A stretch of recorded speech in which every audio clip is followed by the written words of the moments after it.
I just did a video on the new leader of the Labour Party, Keir sorry, Starmer, and it slipped my mind to talk about Boris Johnson for a moment.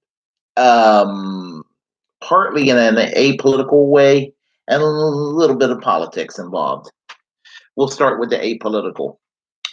Even though I wouldn't have never ever entertained the idea of supporting Boris Johnson or any Tory in the UK, I hope he fully recovers physically from the coronavirus, COVID-19, that he has right now. I pretty sure it's unpleasant, and my thoughts and prayers, even with those I politically disagree with, apply to those, and I hope he has the full recovery. So as I said, I hope he fully recovers. Goodwill, I like to have. I like good vibes, people. Good vibes. Good vibes. Okay. Now I want to talk about the hardcore politics. Um, they had an election a couple of months ago in the UK, and it was basically 1983 Part 2. And what do I mean by 1983 Part 2? Well, Jeremy Corbyn was playing the role of, that's the leader of the Labour Party. He was playing the role of Michael Foot, who was one of the most left-wing leaders the Labour Party ever had since World War II. And Boris Johnson was playing the role of Margaret Thatcher. So there was that similarity, wealthy person looking on behalf of the corporate and elite wealthy class. That's Boris Johnson. Jeremy Corbyn, left-wing socialist. Michael Foot, left-wing socialist. Radical platform manifesto in 1983, radical manifesto in 2019.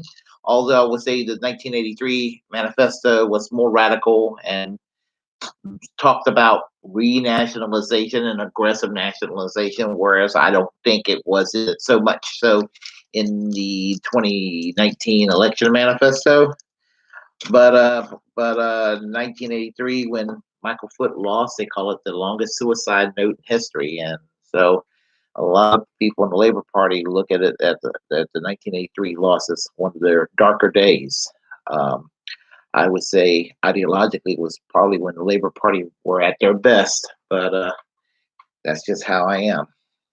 But unfortunately, they weren't able to govern, which is a bummer. Um, Some people think this was a defeat of socialism with the Corbyn defeat, but it wasn't. It was Brexit related. And really, honestly, when it comes to the Brexit thing, both parties had their supporters and both parties had their opponents when it comes to things like Brexit. And yeah, and you can look at Brexit in a very reactionary sort of way. You can look at it in a very pro-worker oriented sort of way and a progressive manner. So depending on how you look at things. But here's the thing: it was not a triumph over nasty corporatism against modest social democracy. Because I mean, as far left as Jeremy Corbyn is, he would not have turned the UK into Venezuela, nor should it become Venezuela. But the thing about it is that it would have been a return of a good, solid social democracy, which I am strongly for. But at least, and as I said, the verdict will be out. See what's going to happen in the next few years, or at least the next year, what have you.